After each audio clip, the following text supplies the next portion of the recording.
What's up, duelists? Today I've got a very special video for you guys. I've got two brand new deck lists, very secret, top secret, advanced technology deck lists. Deck lists I've kept hidden for you guys, from you guys for years. But before we get into that, I just want to talk about all the tournaments that are happening in September. There's a lot of stuff to look forward to this month. This weekend, there's Deck Devastators in the EdisonFormat.com Discord. You can find a link to that in the description below. Then after that, we've got the 1K at Xanadu Games, the racetrack at Xanadu Games, which I will be playing at. The people who are running this tournament have decided to have me come out and play this event, which is really cool, and I'm very grateful for that. So I'm getting a chance to play in a tournament. If you want to play against me, you want a chance to win some of these really cool prizes, Starlight, DD Crows, that type of stuff, come play. It's going to be a lot of fun. Then after that, of course, there is the Knights Arena X Optimal Tournament. This is a tournament that's being put on by the YouTuber Nim. I don't know if you guys know him or watch him or whatever, but him and MBT, I believe, are putting on some sauce, putting on some stuff. So this tournament's gonna be sick. Check out their YouTube channels, their social media for more info on this.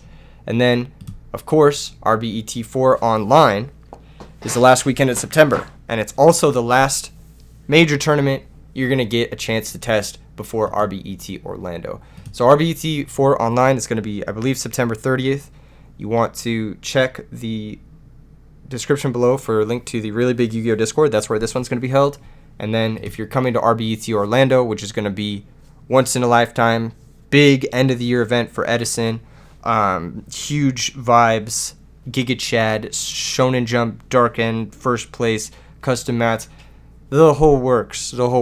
If you saw the RBET coverage from Moreno Valley, it's going to be very similar. So come through to this. All the other tournaments are a great setup for this.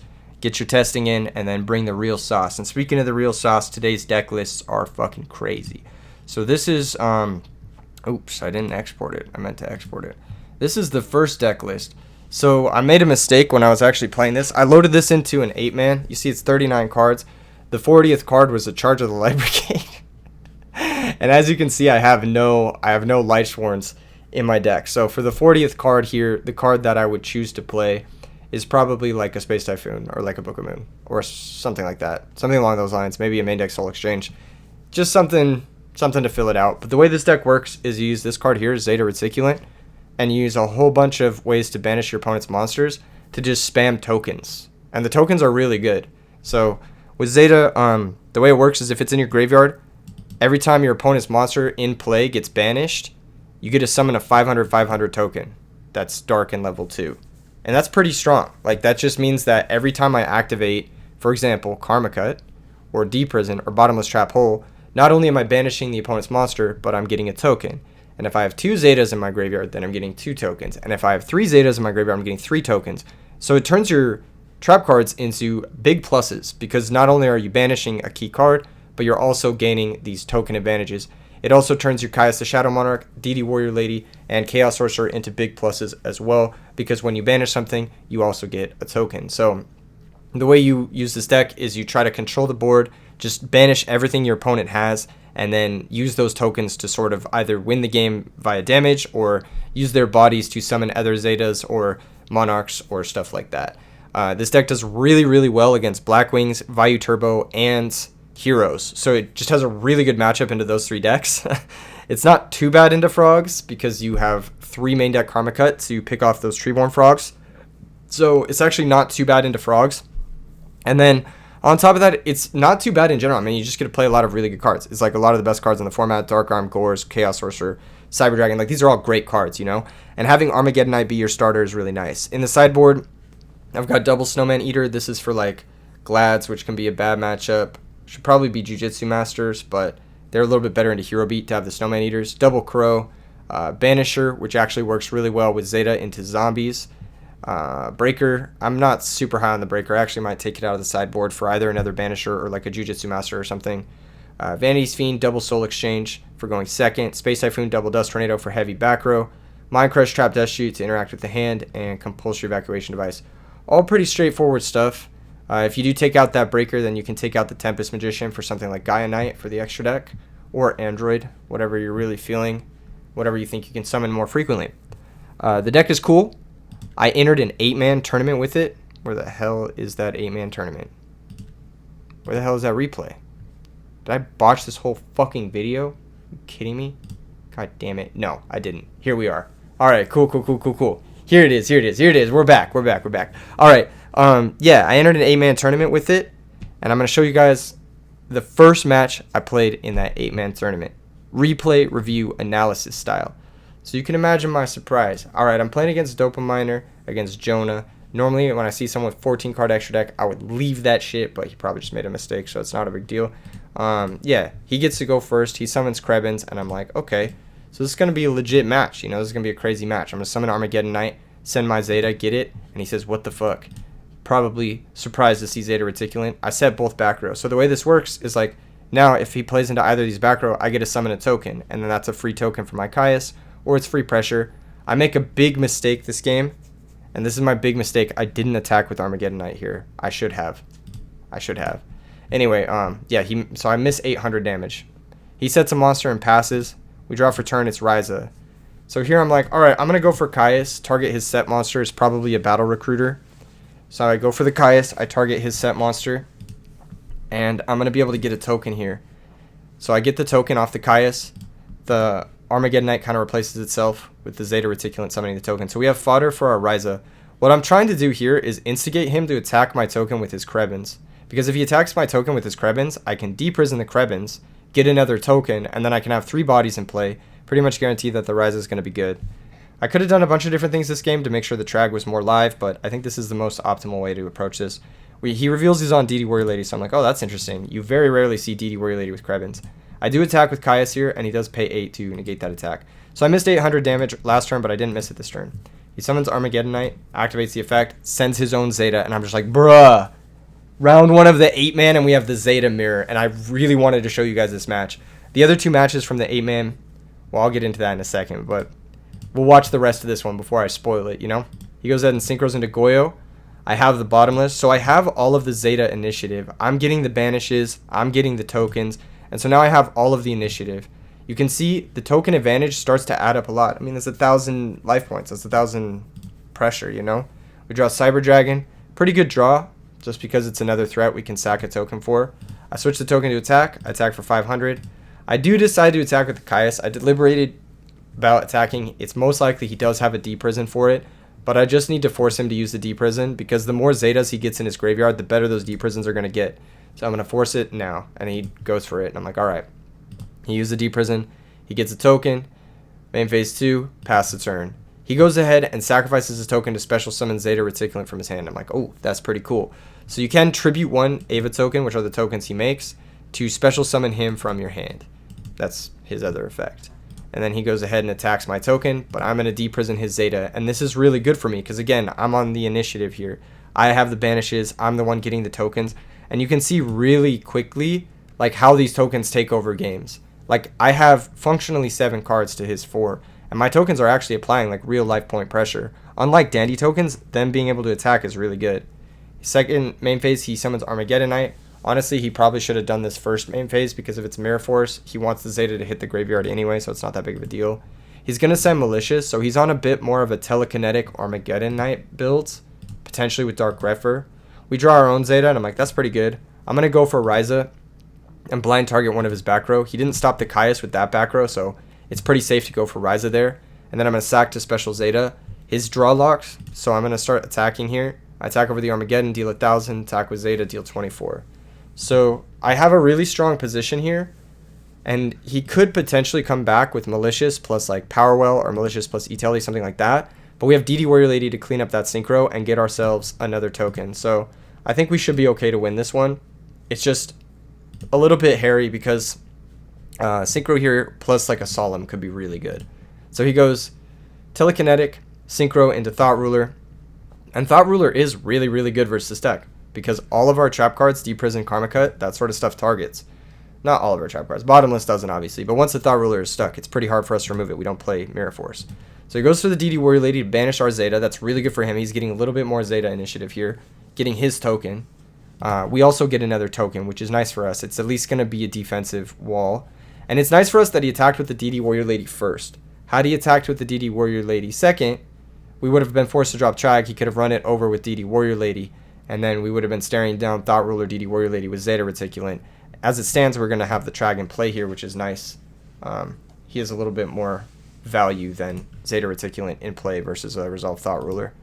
On our turn, we draw. We pick up Karma Cut, which is not very good into a Resolve Thought Ruler, but I can summon my DD Warrior Lady, switch the 2, Tragodia can run over the token, and then hopefully the DD Warrior Lady can connect, and it does. Now, I knew that this back row was the one that we spun with Ryza, so it was most likely not something that stopped a Ryza summon, so it probably wasn't bottomless. It could have been another D Prison, which would have been really bad for us, but it wasn't. It was Starlight Road, so we were able to banish. We both get tokens here.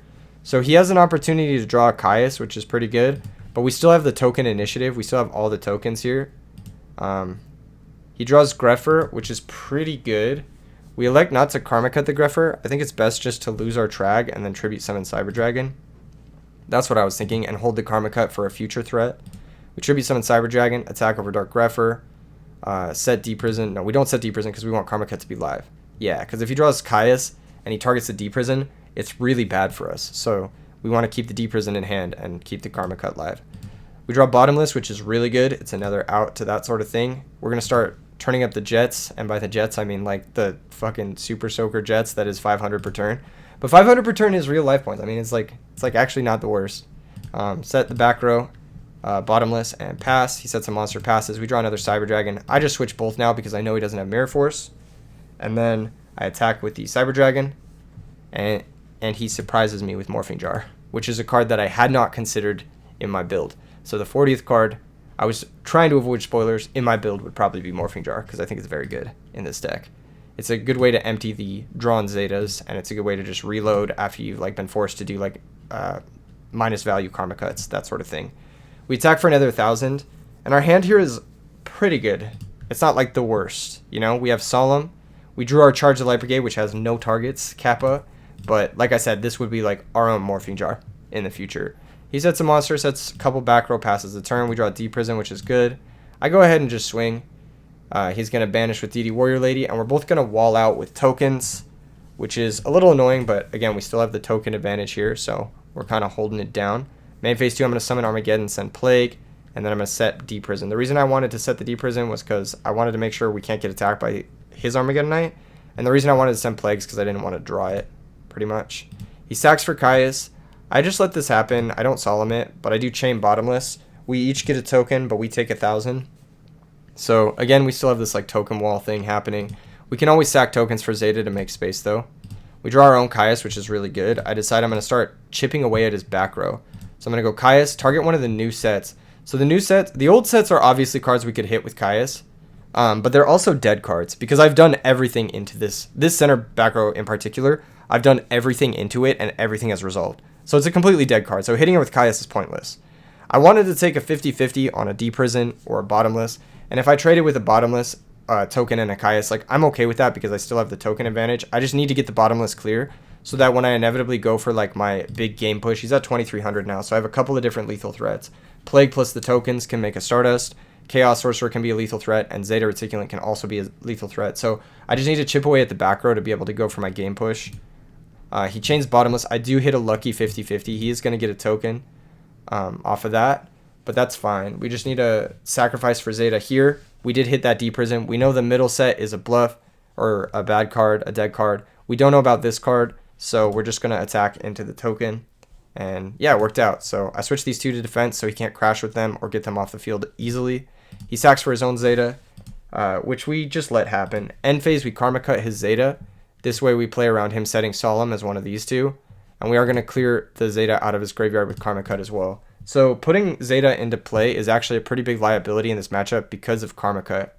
So if you can Karma Cut their Zeta, then they immediately lose the ability to start getting tokens, which completely stops them from being able to play the game. We draw Ryza, which is good. I'm going to switch my monsters and just start attacking. He has D Prison. If he had Mirror Force, I would have solemned. We just end the turn. He goes Blind Allure. He misses, discards Brain and Rhoda, passes the turn back. Sack for Ryza, target the monster. He's going to Bottomless, and then we're going to summon Chaos Sorcerer and attack for game. So that whole game, we had the token initiative. We had more ways to banish the opponent's monsters. We played a more controlling game plan with the Monarchs. He was trying to do some synchro stuff, which is cool, but I think the synchro stuff is like worse because when you summon Armageddonite, like, you send Zeta, and then you have all these synchro cards in your hand. You're like, they don't do anything. Or you send the synchro cards, and then you have all the Zeta cards, and they don't do anything. You want to do something that after you resolve, you want to draw cards that after you resolve Armageddonite are really good, which I think are Monarchs, basically. And I think that's the way to play this deck, is with Monarchs and like just a shitload of generic 1-for-1 banish, or even -1 banish. He E-Tellies to try and survive, and we have Solemn Judgment for that. He said Trench Warfare, insane matchup. Very, very insane matchup. Now, game 2, we learned some stuff. We learned some stuff game 2. So one thing I learned game 2 is that D-Prison's actually not the best in the mirror for a lot of reasons.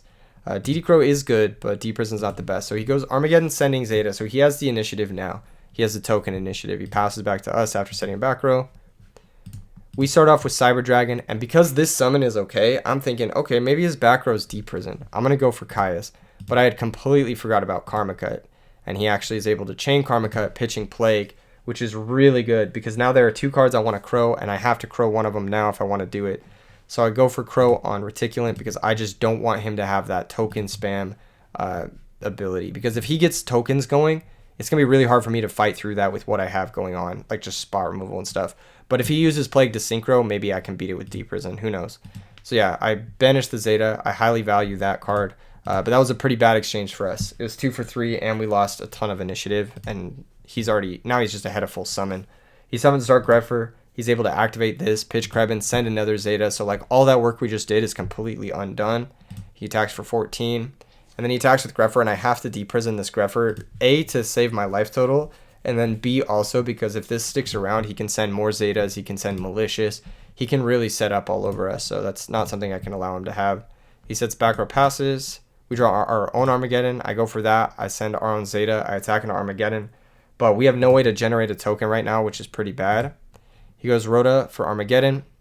Normal Armageddon, send his Zeta. And as you can see, he's had the initiative this entire game because of that terrible Caius play. I should have targeted his Armageddonite, or I should have just attacked with Cyber Dragon into a potential D-Prison. I'm not really sure what was best. It was a little bit awkward because if he D-Prisons my Cyber Dragon, then my Monarch doesn't resolve, or I have no way to get my Caius down. So I should have just Caius his Armageddonite and then not had to worry about things too much, but alas, here we are. So yeah, he's had the initiative. He's been able to attack us over and over and over again. We take 1400, draw for turn, we find Ryza, draw for turn, he attacks for 1400, and we're just like taking a shitload of damage. We find another Rhoda. We can't risk going for DD Warrior Lady into a potential bottomless trap hole, and we can't set the DD Warrior Lady because if he has Caius, we lose. So we have to just keep this Armageddonite off our back by going for our own and sending a Zeta and just hoping to draw a D-Prison or a bottomless or something that's live in the next few turns. Otherwise, we just lose. So it says he was thinking there. It's because he has Karma Cut. He elects not to use it. Sets back row passes. We draw Cyber Dragon. We just have to pass. Sets back row passes. We have DD Warrior Lady. We can't summon it into bottomless or we lose because then he gets double token. He can stack for Plague, make Goyo. He can do a bunch of different shit. So yeah, we draw Breaker, and this was another mistake I made in sideboarding. So I had no idea how this matchup was going to play out, but in hindsight, Breaker's really bad because you play it and they just bottomless it, or they Karma Cut it, and then they get tokens, and it takes your normal. So it's not good. What I should have been doing was siding in Deep Dust Tornadoes and Mystical Space Typhoon, because in this matchup, the high value cards are actually the back row, because the back row are your pluses, right? Once Zeta's in the graveyard, every time you Karma Cut, you get a token, or you get 2 tokens. Every time you D-Prison, you get 2 tokens. Every time you bottomless, you get 2 tokens. So the back row are the pluses. They're the way you go up in card advantage, and they're the best cards. So I should have boarded in my Dust Tornadoes and my Space Typhoon and not my Breaker. And again, D-Prison's the worst of these because your opponent doesn't have to play into them, whereas with Bottomless and Karma Cut, they kind of do have to play into them. So I should have been siding lower on D-Prison, which is a card that I drew a lot of, and I should have not sided in the Breaker, and that's a mistake I definitely made and I was not ready for. He DD Crows one of my Zetas, which means he has all of the token pressure. He has 2 token generators to my 1. So he's able to set up multiple tokens, and we're just so far behind. Even though, it looks like we're even in card advantage, right? It looks like I have 6 cards and he has 6 cards, or something like that. We're just so far behind in position that there's no way we can actually win this game. Every back row he has gets him 2 more tokens, and then that's 2,000 damage of pressure. So he has all the initiative here, he has all the control over this game. And as a result, we fall too far behind. I go for Breaker. He has Bottomless, and it confirms my suspicions that Breaker is just not it in this matchup.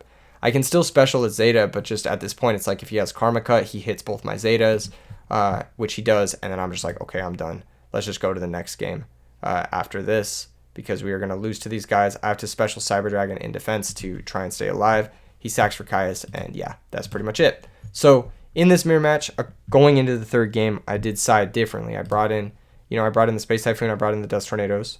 I brought in, I don't remember what else, the DD Crows. I already had the DD Crows in, but yeah.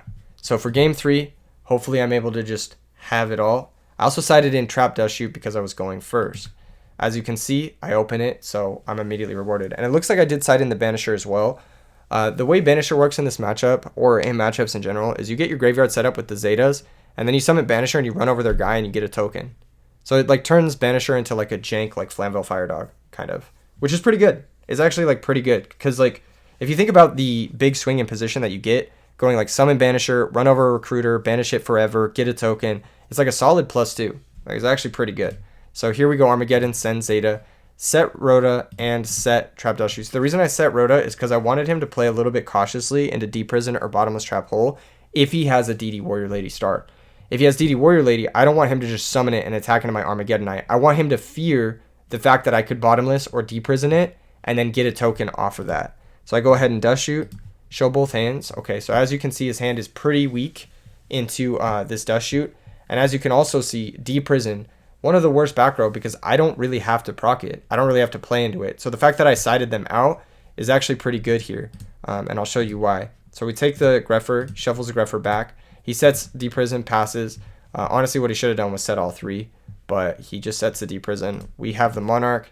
Again, we don't really have to play into the Deep Prison. This is definitely a case where Dust Shoot hard carried, but at the same time, I think siding too many Deep Prisons is, or not siding out too many Deep Prisons, or not siding out Deep Prison at all in this mirror match is a liability, because this card, it's the least active of all your back row, basically.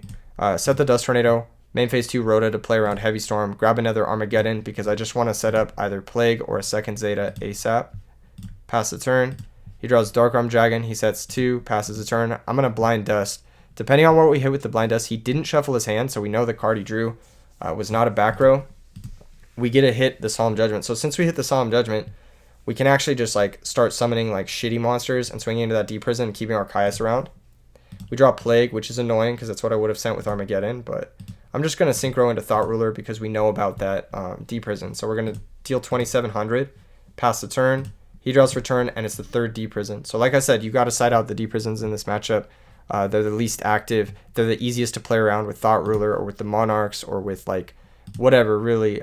You just don't have to attack into them. We draw Space Typhoon. I'm going to hit his new back row, and then I'm going to summon Armageddon, send another Zeta, and he just concedes. Or no, I'm going to send... Yeah, it doesn't matter what I send here because I'm going to stack for Plague. I know his last back row is Deep Prison. I'm going to make Bionic. I'm going to bounce his back row, and then I'm going to attack with both for game. So crazy match, crazy grind game. Like I said, I do think this Zeta deck is really good into Blackwings and Heroes. I ended up winning this 8-man. I ended up recording it, but it took a really long time. My round 2 opponent was just newer to the game, and so it was just like a really, really long recording. That's the reason I'm not showing you guys the whole recording of it.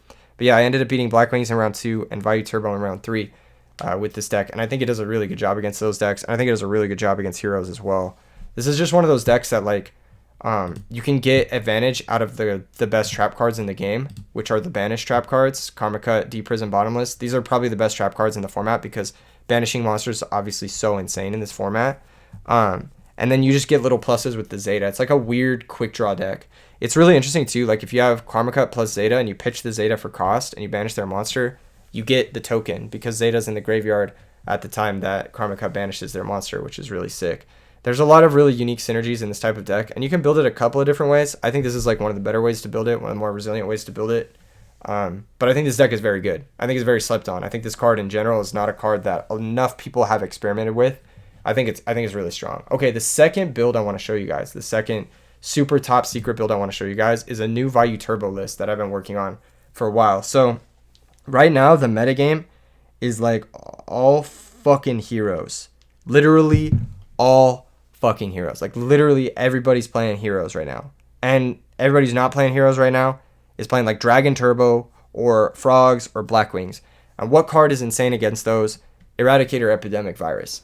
And how do we make Eradicator Epidemic Virus live as early as turn 1? I should backtrack a little bit. Why is Eradicator Epidemic so good against heroes? Because their payoff spell is Miracle Fusion, right? So if you Eradicator them, you discard all their Miracle Fusions, not only the ones in their hand, but the ones that they draw, which is busted. So how do we make Eradicator Epidemic Virus live? Well, in Edison format, you can set Fusilier. That's one way to do it. And then another way you can do it is you can go Grepher, pitch Elfin, or pitch Vayu, send Elfin, and make Armor Master. So this is kind of a go big Vayu turbo list. We're not playing Royal Oppression. We're hoping to just like deck dev and Eradicator our opponent out of the game. Playing triple Windblast to try and get our graveyard set up if we don't start with Grepher. Triple Upstart Goblin to try and start with the virus. And yeah, it's just like a virus turbo list. Book of Moon is in here because it resets Fusilier, and because we are making Armor Master as our primary Vayu synchro, booking that guy is actually crazy because getting his effect is actually really nice. So yeah, that's why we're playing the one Book of Moon. Call of the Haunted is really nice too. If you start off with like Armageddon call, you can Armageddon send Fusilier, call that, and then Eradicator is now live. You can do a lot of different stuff with this deck. I'm playing Card Destruction, Morphing Jar, just to really turbo out, get those viruses. I'm playing Return. Although I think I might cut the Return. I was thinking that Elfin gets the effect on special summon, but it only gets the effect when it's normal summoned, which makes the Return a lot worse. I might cut it for Burial. I think Burial in the main might be better. Sideboard, straightforward shit. Graveyard Hate, Vanities, Soul Exchanges, whatever. I'm going to show you guys a match I had with this deck versus a Rad Goat. And this is another match from an 8-man. So we go second, which sucks, but that's okay. I mean, it happens half the time, right? And we open up with a pretty bad hand. But I'm going to show you guys the strength of Eradicator Epidemic Virus in this game. Swap Frog, send Treeborn Frog, bounce, pass. We draw Armageddon. Now, if we had drawn Grepher here, it would have been insane. For a lot of reasons. We go Grepher, pitch Vayu, make Armor Master, hit for 42, set Eradicator. That's pretty fucking good. As it stands, we're forced to upstart and we draw into Plague, which is pretty bad. So we go Armageddon, send Elfin, try to set up for something, try to undo the Upstart Goblin. I think Upstart Goblins are a little bit questionable in this build. You could probably replace them with different cards. You'll also notice in this build we're not playing Heavy Storm. That's because Eradicator basically does what Heavy Storm does. So you don't really need Heavy Storm. You're just looking to like Eradicator your opponent's spells and traps and go from there. Alright, back to what we were doing. Yeah, we attack. That attack goes through. He goes E-Call, and I'm like, damn, dude, if I had Grepher, I'd be hitting so much right now. I would have hit fucking 4 spells. I was so mauled after this happened. I was like, oh, imagine, but it's cool. It's cool, you know. Stratos, search, attack over the Armageddon Knight, pass the turn after rotoing for Ocean, and specialing swap to bounce the Stratos, which is chill. So we can't actually crash a Vayu, but thankfully we do top deck Fusilier, which is very lucky. So we go ahead and go for the Vayu, attack over Swap Frog. So at this point, I'm like, all the spells he could have burnt, he did burn, right? So it's just a matter of if he wants to go for Miracle next turn or not. What I'm trying to do with this Vayu is I'm trying to provoke him. I'm trying to provoke him into Kaiusing my Vayu. Because if he doesn't Kaius this Vayu, then I'm going to get an Armor Master out of the equation. So I'm trying to provoke him to Kaius the Vayu. And then after he spends his Kaius, I want to Erad him and take all his Miracles. So that way he'll be out of it Kaius, he'll be out of his Miracles, and I'll have Dark Arm Dragon to win the game. So that's my game plan. That's why I lead on Vayu here instead of leading on the live Eradicator. So attack over Swap Frog, pass the turn. Now there is an argument to me setting Fusilier, setting Erad, and passing, but then he might just go summon Stratos and search, and then attack the Fusilier. And then I don't force the Kaius. Whereas like, if I summon Vayu, it's very likely he'll want to Kaius it. Okay, so here he goes, summon Stratos, search, finds Evil Guy. He goes ahead and attacks. We take 1,000, which is chill. Sets 2 back row and passes. And I'm like, back row is tough, but we just got to play into it. I'm going to special Dark Arm, priority activate. And this goes through, so I'm like, okay, the back row are probably spell cards. So what I'm going to do is I'm going to set Windblast, set Erad. He probably has Typhoon. He's going to end phase Typhoon one of my cards.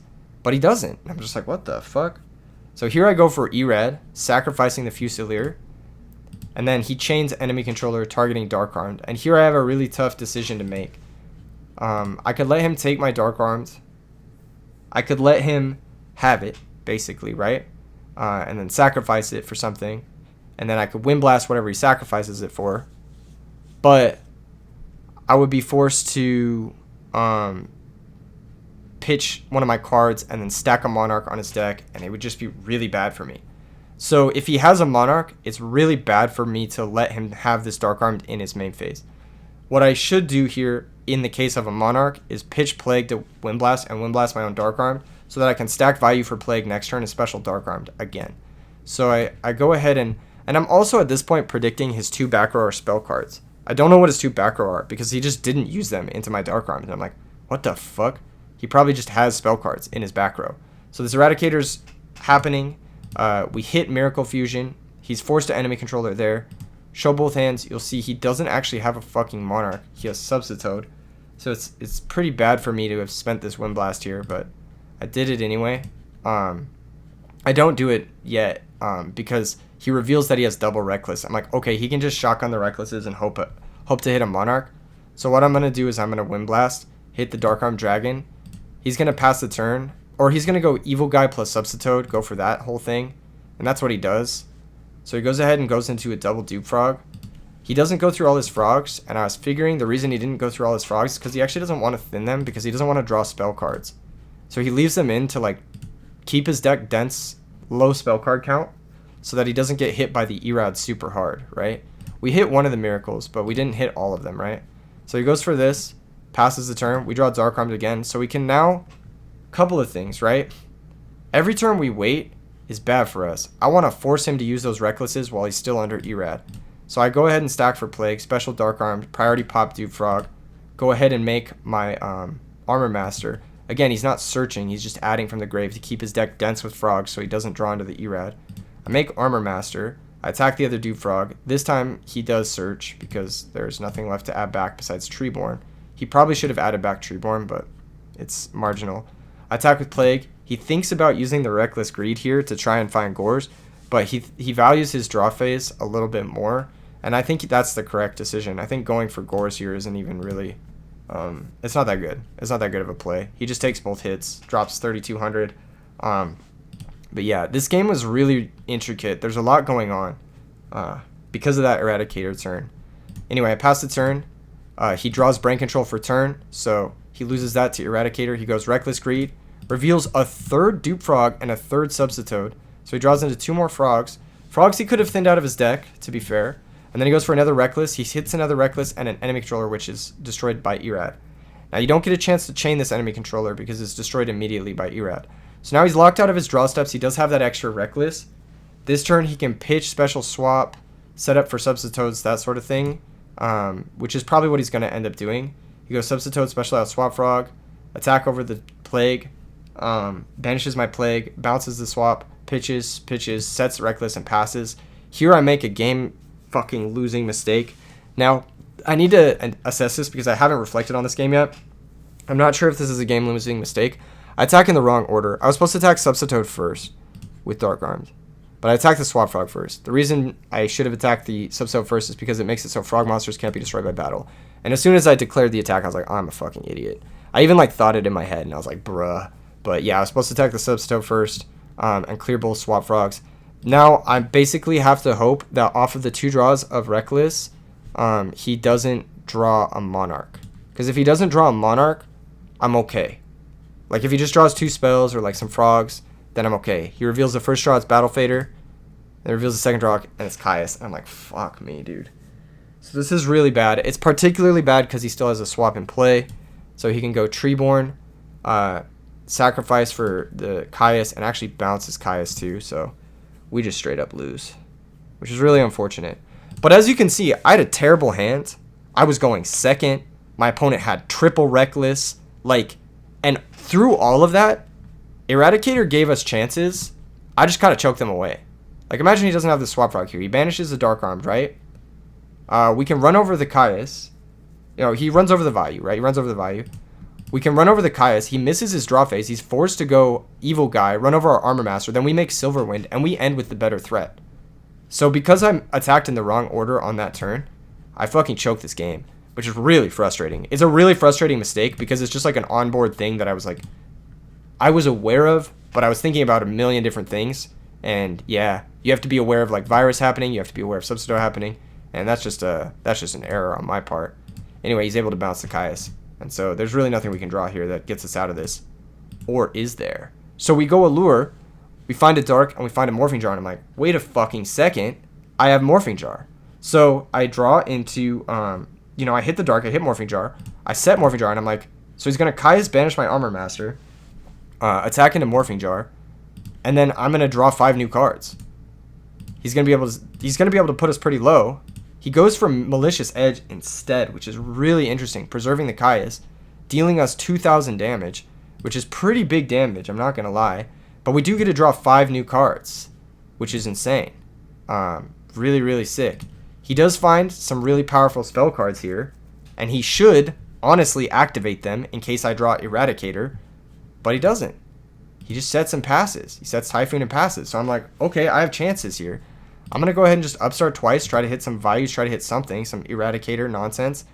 And as you can see here, I have Return from the Different Dimension, which I thought would give me a chance because I thought Elfin activated on the summon. So I mess up this turn again. I get handed a fucking free win with the Morphing Jar, and I mess up twice. So what I should have done here, Plague is gone, is I should have maybe discarded the Return to card destruction. I shouldn't have kept it. I should have discarded it. I should have set Mind Crush and then just activated card destruction. That's what I should have done instead. So I discard 3 cards and I find Eradicator, Deck Dev, and Dust Shoot. And now I can see he's out 2 Miracles. His 1-for-1 is gone. Not that that would have mattered because all the Substitutes are gone. He's out Ryza. He's out Dark Dust. So I know these decks typically only play 4 Monarchs. So it's 2 Caius, 2 Ryza. He draws 4 new cards. We're going to see his hand here in a second. I set 2, and what I should have done was just set Dust Shoot, set Eradicator, and held the Deck Dev. Because the Deck Dev doesn't matter. The Deck Dev doesn't do anything. And I need the card in hand for Mind Crush. Because I'm going to go Dust Shoot, look at his hand. He ends up hitting the Eradicator, which is very unfortunate. But that's just the way it goes. That being said, I have Dust Shoot and I have Mind Crush, but my Mind Crush isn't live.